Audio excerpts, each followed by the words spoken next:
Hello students, how are you?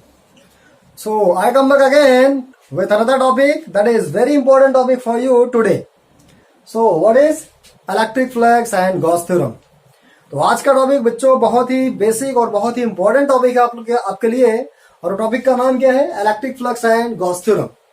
बहुत ही important बच्चों आपके लिए। तो सबसे पहले आपको समझना ये बहुत जरूरी है कि इलेक्ट्रिक फ्लक्स क्या होता है। तो इलेक्ट्रिक फ्लक्स समझने के लिए सबसे पहले हमको ये जानना होगा कि एरिया वेक्टर क्या? Area vector. एरिया नॉर्मली हम लोग यही बोलते हैं कि एरिया कौन सी क्वांटिटी होती है। नॉर्मली ये बोलते हैं कि एरिया कौन सी क्वांटिटी होती है? Scalar. But area is not a scalar quantity. For your kind information I would like to tell you कि which kind of quantity is area. Area is not a scalar, it is a vector. कैसे? Let's see. Suppose हमारे पास एक rectangle है बच्चों। क्या है? Rectangle. और इसको हमने नाम दे दिया क्या? Suppose MNOP। ये हमारा एक रेक्टेंगल है, इसको हमने नाम दे दिया क्या? MNOP। MNOP।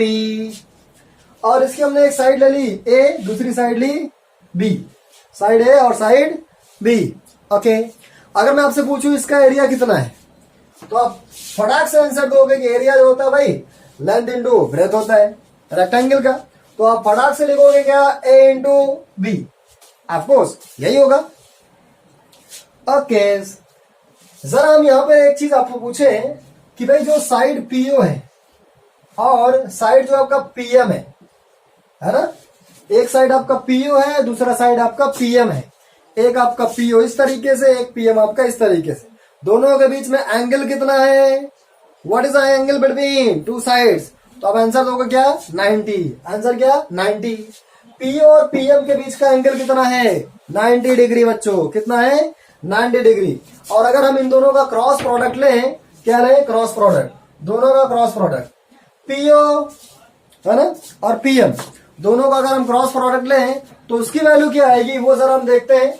तो PO A क्रॉस B का फॉर्मूला क्या होता है बच्चों? AB cos theta. सॉरी, हाँ AB sine theta.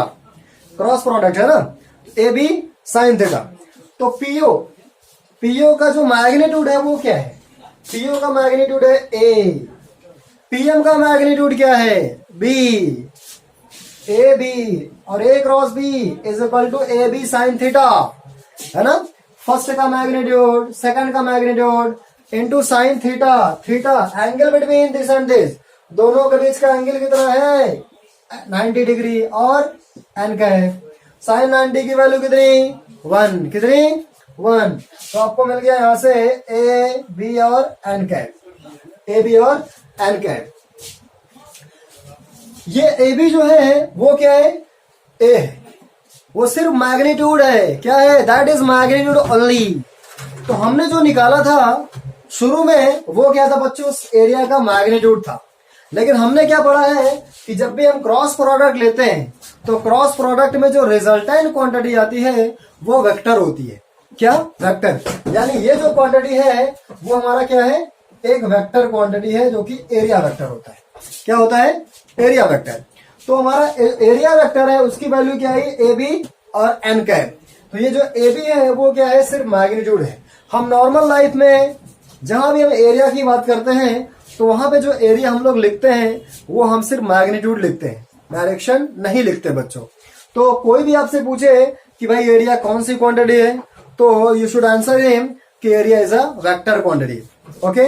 So as we talk about what magnitude of area, now we are going to talk direction.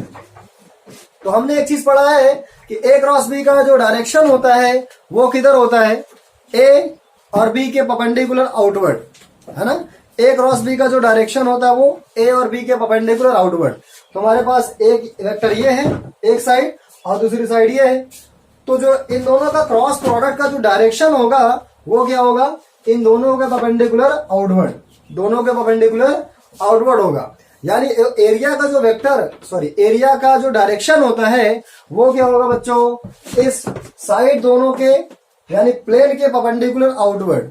वो आउटवर्ड भी ले सकते हैं और इनवर्ड भी ले सकते हैं, डजंट मैटर। तो कहने का मतलब है कि बच्चों जो एरिया होता है वो कौन सी क्वांटिटी, वेक्टर क्वांटिटी, कौन सी, वेक्टर क्वांटिटी होती है, और उसका जो डायरेक्शन होता है वो कैसे होता है, प्लेन के परपेंडिकुलर, आउटवर्ड या फिर इनवर्ड। एक क्वेश्चन में आप एक ही कंसिडरेशन ले सकते हैं, चाहे आप आउटवर्ड लीजिए चाहे आप इनवर्ड लीजिए। अगर आपने एक क्वेश्चन में आउटवर्ड ले लिया है तो होल क्वेश्चन के लिए आप आउटवर्ड ही लिखेंगे, बीच में आप चेंज नहीं कर सकते हैं।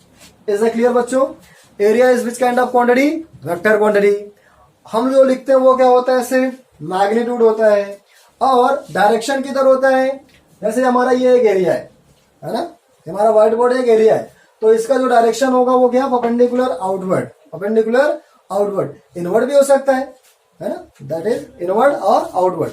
तो इज दैट क्लियर बच्चों? तो ये हमारा एरिया है। आगे हम बात करने जा रहे हैं क्या, दूसरी चीज बात करने जा रहे हैं हम लोग कि भाई एंगल, क्या एंगल की बात करने जा रहे हैं। अगर हम बात करें तो यहां पे जो लाइन, दो लाइन के बीच में जो एंगल बन रहा है वो एंगल हमारा प्लेन एंगल है। क्या है, that is our plane angle. और इसकी जो यूनिट होती है वो क्या होती है, रेडियन। पढ़ा है सब लोगों ने, कोई बहुत बड़ी चीज नहीं है। Radian, radian is the unit of plane angle. क्या उसकी कोई यूनिट होती है, can you tell me? Is there any unit of plane angle? No, sorry unit नहीं, डायमेंशन। प्लेन एंगल की यूनिट रेडियन, और रेडियन इज अ डायमेंशनलेस। ये तो भाई ओपन सरफेस है। अगर हम बात करें कोई क्लोज सरफेस हो, फॉर एग्जाम्पल अगर हमारे पास कोई स्फीयर है, नॉट अ सर्किल, अगर हमारे पास कोई स्फीयर हो तो स्फीयर का जो ये क्लोज सरफेस पूरा है अपने सेंटर पे कुछ ना कुछ एंगल फॉर्म कर रहा है, और ये एंगल हमारे लिए क्या होता है, सॉलिड एंगल होता है। क्या होता है, सॉलिड एंगल। कोई भी क्लोज सरफेस अपने सेंटर पे जो एंगल फॉर्म कर रहा है उसको बोलते हैं सॉलिड एंगल, है ना। An angle which is made by close surface at its centre, that is known as solid angle. Solid angle, solid, solid angle, उसको हम डब्ल्यू का भाई ओमेगा, ओमेगा से दिखाते हैं हम, है ना, स्मॉल डब्ल्यू, छोटा वाला डब्ल्यू, ओमेगा बोलते हैं इसको। तो भाई सॉलिड एंगल क्या होता है बच्चों, हमने ये बोला क्या है, चाहे वो पूरा आप सरफेस लीजिए वो भी आपका सेंटर पे एंगल बनाएगा, या अगर हम बात करें एक छोटा सा सरफेस एरिया ले लें, यहाँ पे एक स्मॉल सरफेस एरिया ले लें, तो वो भी एक आपका एंगल फॉर्म करेगा, है ना, जो कि क्या होगा आपका डी ओमेगा। तो यहाँ पर छोटा सॉलिड एंगल बनेगा, अगर आपने पूरा सरफेस एरिया लिया तो बड़ा सा बनेगा। That's it.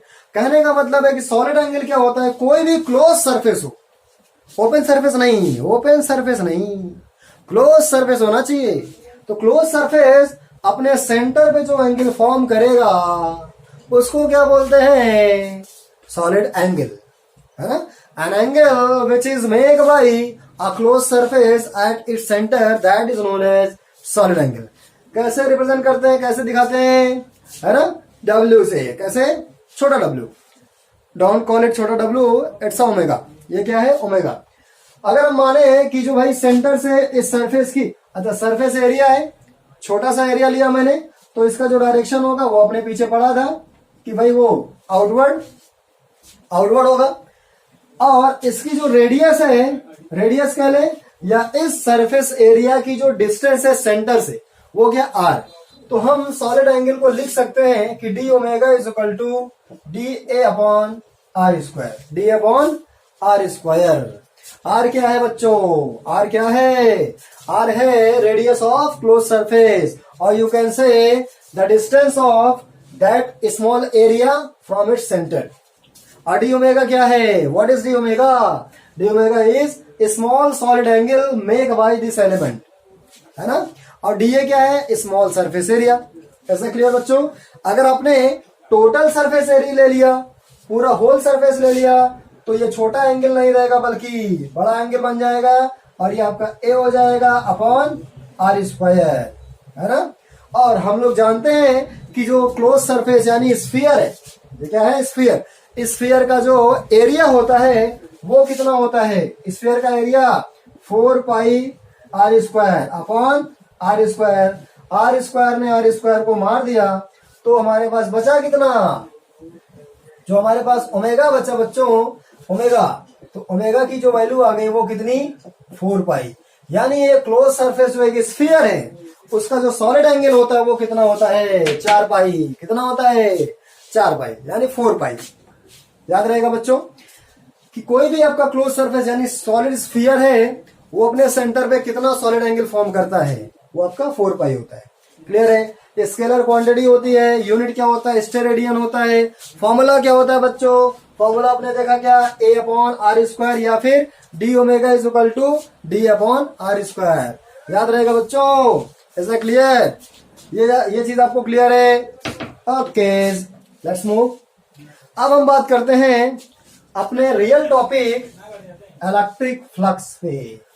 Electric flux, electric flux में। तो आज का ये जो टॉपिक है बच्चों बहुत इंपॉर्टेंट आपके लिए है, इसको समझना बहुत ही जरूरी आपके लिए है, अदरवाइज आप गॉस थ्योरम नहीं समझ पाएंगे, है ना। गॉस थ्योरम आप समझ नहीं पाएंगे। तो सबसे पहले चलिए हम इसी काम चलाते हैं। ये हमारे लिए हो गया पहली हेडिंग, इलेक्ट्रिक फ्लक्स। ठीक है बच्चों, इलेक्ट्रिक फ्लक्स। तो हम देखते हैं इलेक्ट्रिक फ्लक्स क्या होता है। फ्लक्स मतलब होता है फ्लो करना, बहना, फ्लो कर जाना। और इलेक्ट्रिक फ्लक्स मतलब इलेक्ट्रिक का फ्लो हो जाना, इलेक्ट्रिक का फ्लो होना। अब इलेक्ट्रिक फ्लो होने का मतलब है कि electric field lines, electric field lines किसी भी सरफेस एरिया से, किसी भी सरफेस एरिया से जितना ज्यादा से ज्यादा नंबर फ्लो कर सकते हैं, क्रॉस कर सकते हैं, पास कर सकते हैं, उसी नंबर ऑफ फील्ड लाइंस को हम क्या बोलते हैं, इलेक्ट्रिक फ्लक्स। मान लिया हमने कि भाई यहां पर एक सरफेस है ना, एक सरफेस हमने लिया ये, और इसको मैंने ऐसे रखा है, यूं, ऐसे नहीं, ऐसे रखा है इसको, और यहां से number of field lines pass कर रही है। तो जितना ज्यादा से ज्यादा नंबर ऑफ फील्ड लाइंस इससे पास करेंगी, हमारा इलेक्ट्रिक फ्लक्स उतना ही ज्यादा होता है। यानी इलेक्ट्रिक फ्लक्स बेसिकली है क्या, number of electric field lines passed by an area. किसी भी एरिया से गुजरने वाले, पास करने वाले इलेक्ट्रिक फील्ड लाइंस के नंबर्स होते हैं, उनको क्या बोलते हैं, फ्लक्स बोलते हैं। ठीक है बच्चों। यानी अब देखते हैं फ्लक्स किन किन चीजों पे डिपेंड करता है, किन किन चीजों पे डिपेंड करता है। तो फ्लक्स, अगर हमको फ्लक्स इंक्रीज करना है, इसका मतलब एरिया से पास करने वाले number of field lines increase होने चाहिए।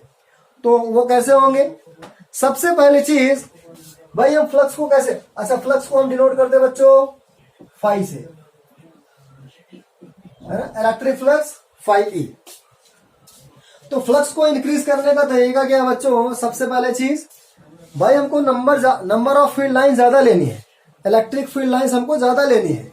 कैसे, एरिया से। तो हम क्या करें, सबसे पहले चीज नंबर ऑफ फील्ड लाइंस को ही बढ़ा दें, है ना।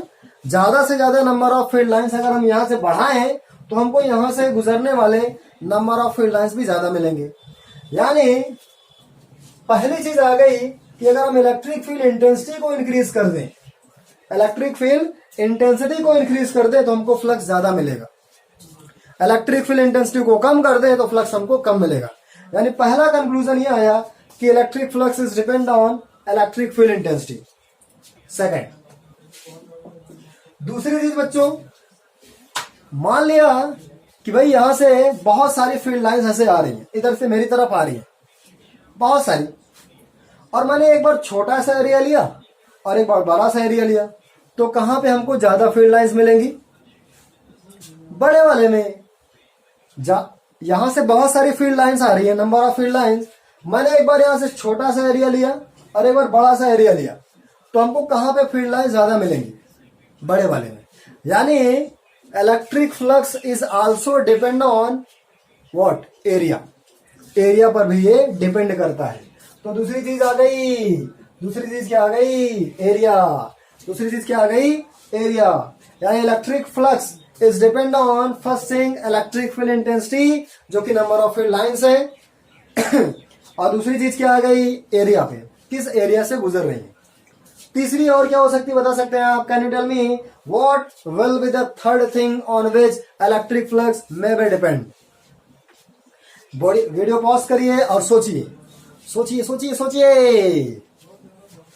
जमूरे ओके, तो देखते हैं बच्चों, मान लिया भाई, क्या मान लिया, देखें इधर, फालतू का थोड़ी मानेंगे यार, हम लोग कुछ कंसिडर तो करते हैं। फिजिक्स मतलब क्या है, पूरा बेसिक कंसिडरेशन है। लेट अस कंसिडर ये, लेट अस कंसिडर वो, दुनिया भर का चलता रहता है।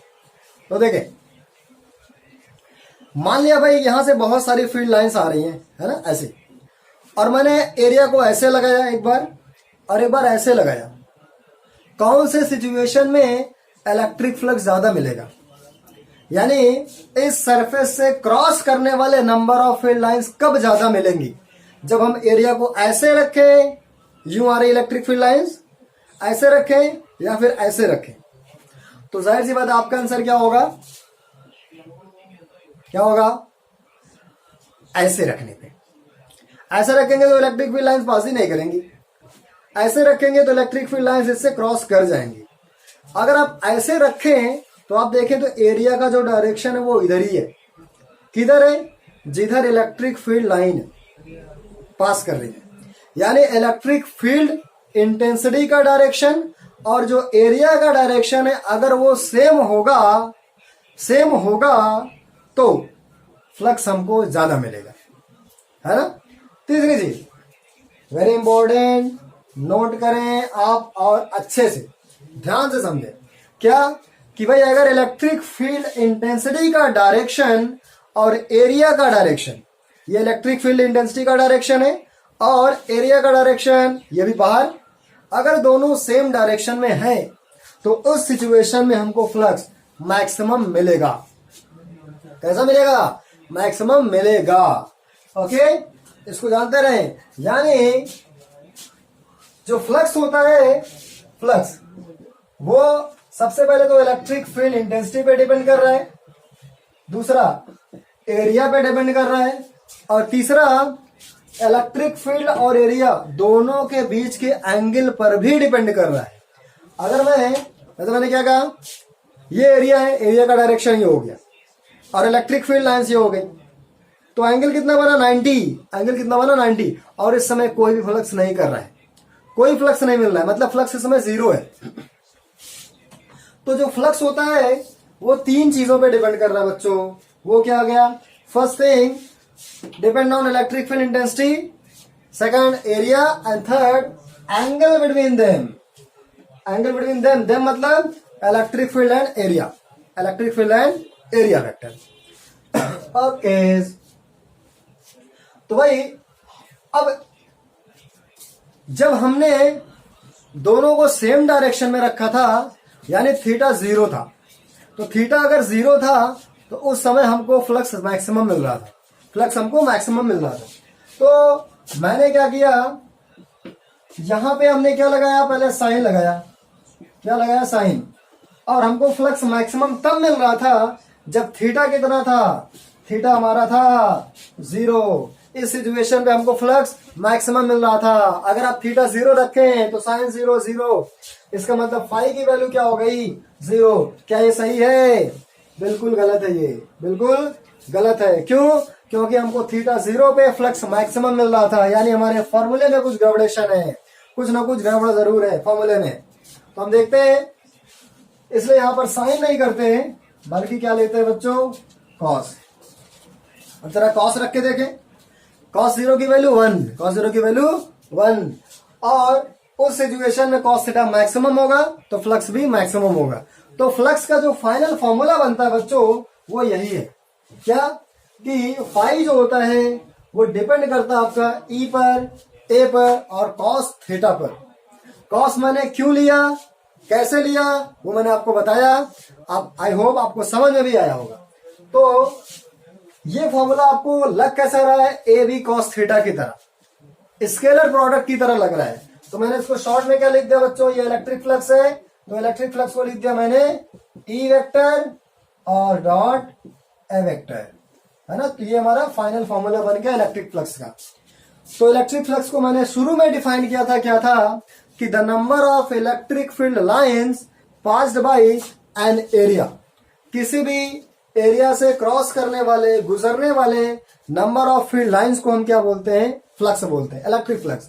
दूसरी डेफिनेशन आपके सामने रखी हुई है, आप चाहो तो डिफाइन भी कर सकते हो।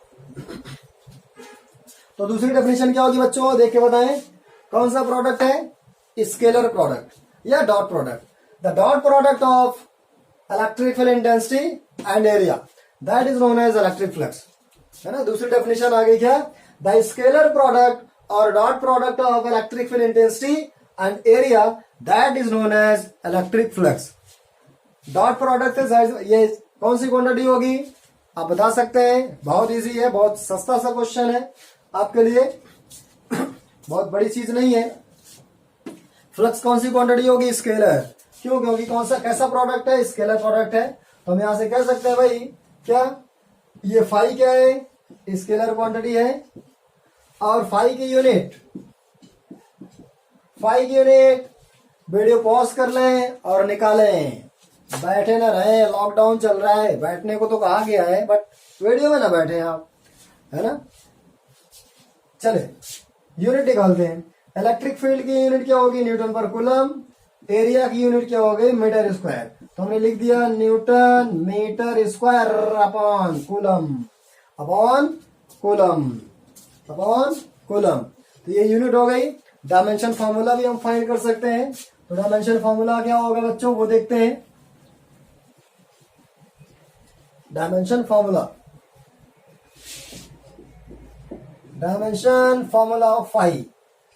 न्यूटन का dimension formula ml/-2 metre square L square हो गया बच्चों, अपॉन कूलम।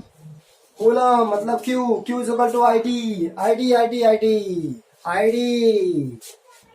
तो भाई मतलब आई मतलब एम्पियर और टी मतलब टाइम, है ना। तो ये हो गया।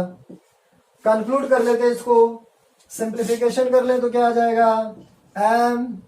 ml/3 और t⁻³ और a⁻⁻1।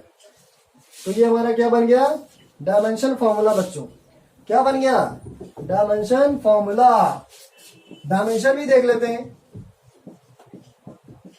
तो इसका डायमेंशन क्या हो गया? इस पे जो पावर्स हैं 1, 3, -3, -1, ये सारे क्या है? डायमेंशन। एक्चुअली बहुत सारा कंफ्यूजन होता है बच्चों आपको कि डायमेंशन और डायमेंशन फॉर्मूला तो एक ही है ना, एक ही है, दोनों एक ही है। बट ऐसा नहीं होता है, ऐसा नहीं होता है।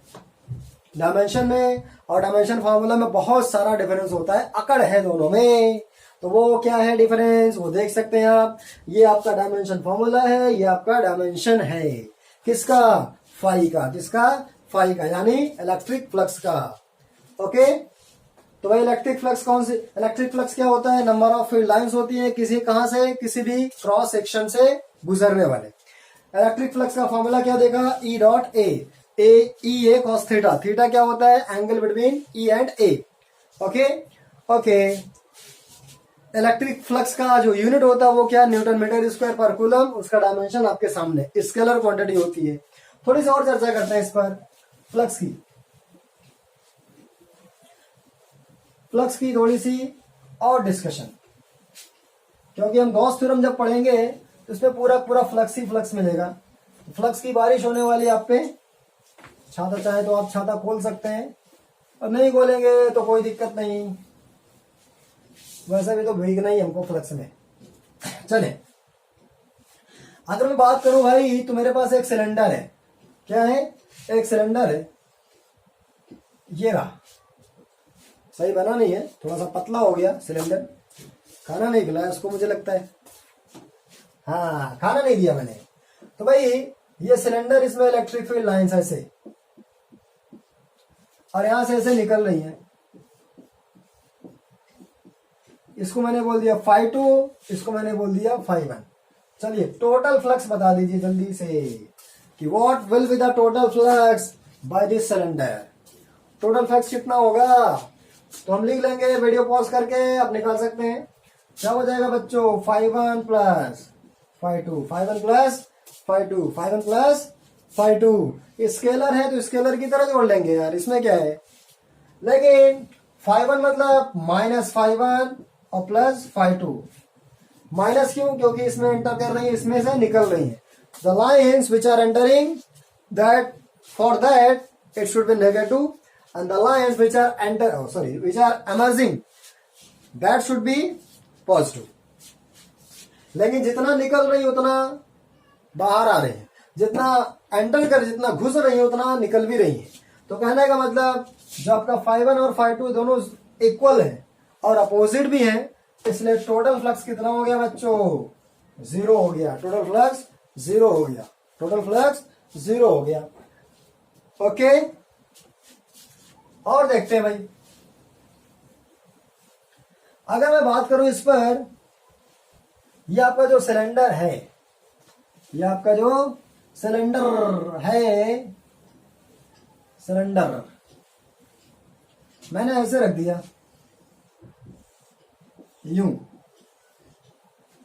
और इसको मैंने पॉजिटिवली चार्ज दे दिया, इसको प्लस चार्ज दे दिया, प्लस चार्ज दे रखा है। अब मैं बोलूं कि इस पर टोटल फ्लक्स कितना होगा, इससे टोटल फ्लक्स कितना होगा निकाल सकते हैं। वीडियो पॉज करें, पॉज करके कैलकुलेट करें। तो अगर आप देखें तो सिलेंडर में आपको 3 सरफेस एरिया मिलेंगे, 3 सरफेस, एक आपका ये सरफेस, एक आपका ये सरफेस, एक आपका कर्व सरफेस, 3 सरफेस एरिया आपको मिलेंगे। तो जो टोटल फ्लक्स होगा, टोटल फ्लक्स वो कितना होगा भाई? φ1 प्लस φ2 प्लस φ3। कुछ यहां से पास आउट होगा है, कुछ यहां से पास आउट होगा, कुछ यहां से पास आउट होगा, और कुछ यहां से भी पास आउट होगा। क्या ये सही है? गलत, बिल्कुल गलत, बिल्कुल गलत। तो सही आंसर क्या है देखते हैं। अगर हम बात करें तो देखें, अगर आप ध्यान से तो आप देखें तो ये पॉजिटिव चार्ज है। तो पॉजिटिव चार्ज पर जो इलेक्ट्रिक फील्ड लाइंस होती हैं वो कैसे निकलती हैं? आउटवर्ड। कैसे निकलती हैं? आउटवर्ड निकलेंगी। कैसे? आउटवर्ड निकलेंगी। ये रहा इलेक्ट्रिक फील्ड, ये क्या है? इलेक्ट्रिक फील्ड है। ये सब आपके इलेक्ट्रिक फील्ड्स हैं, ये सारे इलेक्ट्रिक फील्ड। तो अगर हम बात करें तो हमारे पास जो कर्व सरफेस है, कर्व सरफेस, उसका डायरेक्शन, एरिया का डायरेक्शन क्या होगा? Perpendicular outward, perpendicular outward. जब हमारा कर्व सरफेस है तो इस पर जो एरिया का डायरेक्शन है वो क्या? परपेंडिकुलर आउटवर्ड, चारों तरफ, चारों तरफ परपेंडिकुलर आउटवर्ड होगा। और इलेक्ट्रिक फील्ड का भी डायरेक्शन आउटवर्ड है। यानी इस कर्व सरफेस के लिए एरिया और इलेक्ट्रिक फील्ड दोनों परपेंडिकुलर आउटवर्ड है, मतलब दोनों के बीच का एंगल कितना है? वो 0 है। क्या है? 0। तो हमारे पास बचे क्या? इनको भी बात कर लेते हैं, ये भी देखते हैं। ये जो सरफेस एरिया है इसका डायरेक्शन क्या होगा? डाउनवर्ड। तो इसका डायरेक्शन एरिया, एरिया का डायरेक्शन ऐसे होगा, यहां पर भी एरिया का डायरेक्शन ऐसे होगा। तो अगर आप बात करें, देखिए इस सरफेस के लिए, इस सरफेस के लिए इलेक्ट्रिक फील्ड और एरिया दोनों के बीच का एंगल कितना होगा? 90 हो जाएगा बच्चों। कितना हो जाएगा? 90। कितना हो जाएगा? 90। तो हमने फ्लक्स का फॉर्मूला पढ़ा था कि भाई ई ए और कॉस थीटा, ई ए कॉस थीटा, थीटा रख दीजिए, छाप दीजिए यहाँ पे, तो फाई क्या मिलेगा? Cos 90 0, cos 90 0। यहाँ फ्लक्स 0 हो जाएगा, यहाँ फ्लक्स 0 हो जाएगा। तो आपको फ्लक्स सिर्फ और सिर्फ इस सरफेस से मिलेगा, यानी ये जो सिलेंड्रिकल शेप में है उससे सरफेस से फ्लक्स मिलेगा और क्रॉस सेक्शनल वाले से नहीं मिलेगा। ठीक है बच्चों, ये ध्यान रखिएगा। यानी इसमें जो फ्लक्स आ जाएगा टोटल, वो फ्लक्स आ जाएगा सिर्फ और सिर्फ φ1 0 हो गया, φ2 0 हो गया, प्लस φ3 बचेगा। क्या बचेगा? φ3, जो कि कितना हो जाएगा? ई ए और कॉस 0, यानी हो गया ई ए, बस ये फाई। ठीक है बच्चों, ये आपका टोटल फ्लक्स है। तो ध्यान रखें, don't be confuse about electric flux. Let's move आगे, देखते हैं बच्चों सबसे इंपॉर्टेंट टॉपिक आज का, गॉस थ्योरम। क्या देखने जा रहे हैं हम? गॉस थ्योरम बच्चों। तो अभी हम पढ़ने चल रहे हैं गॉस थ्योरम।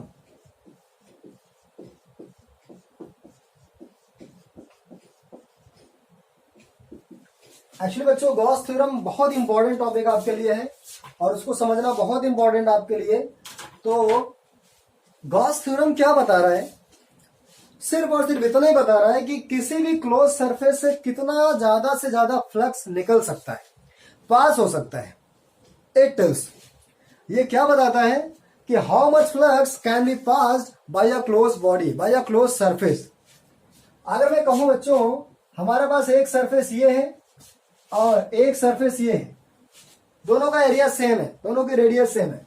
मैंने यहाँ पे 10 कूलम चार्ज रखा और मान लो यहाँ पे 20 कूलम चार्ज रखा, कहां से फ्लक्स ज्यादा पास आउट होगा? वीडियो पॉज करें, सोचे सोचे सोचे सोचे, तो जाहिर सी बात है आपका आंसर यहाँ पे होगा। यानी जो फ्लक्स होता है, फ्लक्स वो डायरेक्टली प्रोपोर्शनल होता है चार्ज के। जितना ज्यादा चार्ज उतना ज्यादा फ्लक्स। याद रहेगा बच्चों, flux is depend on specially what? Charge. तो भाई हम ये देखते हैं कि भाई यहां पर चार्ज ज्यादा है तो फ्लक्स भी ज्यादा है। तो गॉस थ्योरम यही बता रहा है क्या कि भाई किसी भी क्लोज सरफेस से, यहां पे हमने चार्ज कितना रखा बच्चों? Q रखा है इनसाइड, तो इससे जो फ्लक्स पास आउट हो रहा है वो क्या होगा? 1/ε0 टाइम्स ज्यादा होगा किसके? Q इनसाइड, जितना आपने अंदर चार्ज रखा है। किसी भी क्लोज सरफेस से मैक्सिमम फ्लक्स कितना पास आउट हो सकता है बच्चों? 1/ε0 टाइम्स ऑफ Q इन का मतलब charge with in close surface. Is that clear? This is the statement of Gauss theorem. क्या बोलेंगे बच्चों? अच्छा, फाई को क्या लिखते हैं बच्चों? फाई को लिखते हैं क्या? E dot A is equal to Q/ε0 in. ये आपका गॉस थ्योरम का स्टेटमेंट है, मैथमेटिकल फॉर्मूला है। सिंपल सा कह सकते हैं, the electric flux pass by a close surface, a close body is equal to the 1/ε0 times of its charge. और वो चार्ज कहां रखा है? Within the conductor, within the close surface, within the body. Is the clear बच्चों? ये Gauss theorem का statement है। अगर आप इंटीग्रेशन फॉर्म में देखना चाहते हैं तो लिख सकते हैं आप कि जो इलेक्ट्रिक फ्लक्स फाई ई है, फाई ई, वो इंटीग्रेशन, ये सर्किल क्या शो कर रहा है बच्चों? क्लोज सरफेस, वो dot D is equal to क्या हो जाएगा? 1/ε0 और Q इन। ठीक है बच्चों, ये आपका स्टेटमेंट है गॉस थ्योरम का। तो एक चीज इसमें ध्यान रखें बच्चों, जो आपका ये जो इलेक्ट्रिक फील्ड इसमें है, इलेक्ट्रिक फील्ड इसमें जो है वो बच्चों पूरे, वो टोटल इलेक्ट्रिक फील्ड होता है। चार्ज कहीं पर भी हो, वो रिजल्टेंट इलेक्ट्रिक फील्ड है, नेट इलेक्ट्रिक फील्ड है। लेकिन जो आपका ये जो Q है, ये जो चार्ज है, वो इनसाइड द क्लोज सरफेस है, इनसाइड द क्लोज सरफेस है। ध्यान रखें बच्चों, कंफ्यूज ना हो। This is the net electric field and Q is the total charge inside the close surface. Is the clear बच्चों? अगर हम बात करें कि भाई गॉस थ्योरम को और अच्छे से क्या पढ़ सकते हैं और अच्छे से क्या लिख सकते हैं, तो उसको, उसके लिए ये जो चार्ज है वो आपका चाहे एक ही प्लेस पे रखा हो बच्चों या फिर अलग अलग जगह रखा हो, वो तब भी उसके लिए यही स्टेटमेंट बनेगा। फॉर एग्जाम्पल आप क्या लिख सकते हैं? सपोज यहां पे बहुत सारे चार्जेस डिस्ट्रीब्यूट है, Q5, ऐसे बहुत सारे चार्जेस रखे हुए हैं। तो हमारा जो इसके लिए एक्सप्रेशन बनेगा क्या बच्चों, कि जो E डॉट डी ए है, E डॉट डी ए, वो क्या हो जाएगा? 1/ε0 टाइम्स ऑफ, और क्या हो जाएगा आपका? Q1 plus Q2 plus Q3 plus Q4 and Q5। ठीक है बच्चों, इस तरीके से that's mean the total electric flux passed by close surface is equal to the 1/ε0 times of net charge. Whatever charge is distributing in the whole surface, it doesn't matter, but it should be net charge, total charge. याद रहेगा बच्चों? अब थोड़ा सा और बात करते हैं इस पर हम गॉस थ्योरम के अबाउट। फॉर एग्जाम्पल एक एग्जाम्पल, दो एग्जाम्पल, तीन एग्जाम्पल, एग्जाम्पल, दो एग्जाम्पल, तीन एग्जाम्पल। चले भाई, तो हमने मान लिया यहां पर एक स्फीयर ये रखा हुआ है और एक स्फीयर ये रखा हुआ है, ठीक है बच्चों। और यहां पे हमने मान लिया चार्ज रखा Q, चार्ज रखा Q। इससे इलेक्ट्रिक फील्ड लाइंस ऐसे पास कर रही हैं, कुछ इस तरीके से, ऐसे। ये रहा कंडक्टर फर्स्ट और ये रहा कंडक्टर सेकंड, क्लोज बॉडी। अगर मैं आपसे पूछूं भाई कि इससे टोटल इलेक्ट्रिक फ्लक्स कितना है, what is the maximum flux by a, video pause करें और आंसर बताएं। तो आप क्या बोलेंगे कि जो फ्लक्स, इलेक्ट्रिक फ्लक्स है ए का, वो कितना होगा? वो होगा 1/ε0 times of its charge. Charge आपने कितना रखा है? Q, बिल्कुल सही। कितना रखा है? Q। और इसमें टोटल फ्लक्स कितना होगा? B के लिए flux by B is equal to 0। क्या? 0। क्यों? जितना फ्लक्स इनसाइड हुआ उतना फ्लक्स आउटसाइड हुआ, सो टोटल फ्लक्स क्या हो गया? 0। जितना इलेक्ट्रिक फील्ड लाइंस घुसा उतना बाहर निकला, यानी टोटल फ्लक्स क्या हो गया? 0। अगर टोटल फ्लक्स 0 है तो कोई चार्ज भी नहीं है। आप देख सकते हैं यहाँ पर कोई चार्ज नहीं रखा है, तो आप दूसरे तरीके से भी कह सकते हैं कि यहाँ पर इलेक्ट्रिक फ्लक्स क्या होगा? 0। क्यों? क्योंकि कोई चार्ज ही नहीं है। याद रहेगा बच्चों, ये क्लियर रहेगा। आई होप आप लोगों को ये लेक्चर पसंद आया होगा, समझ में आया होगा। अगर कोई डाउट है, कुछ पूछना चाहते हैं आप, तो कमेंट बॉक्स में आप हमसे पूछ सकते हैं, मैं उसका रिप्लाई जरूर करूंगा। ओके बच्चों, दैट्स इट, थैंक यू।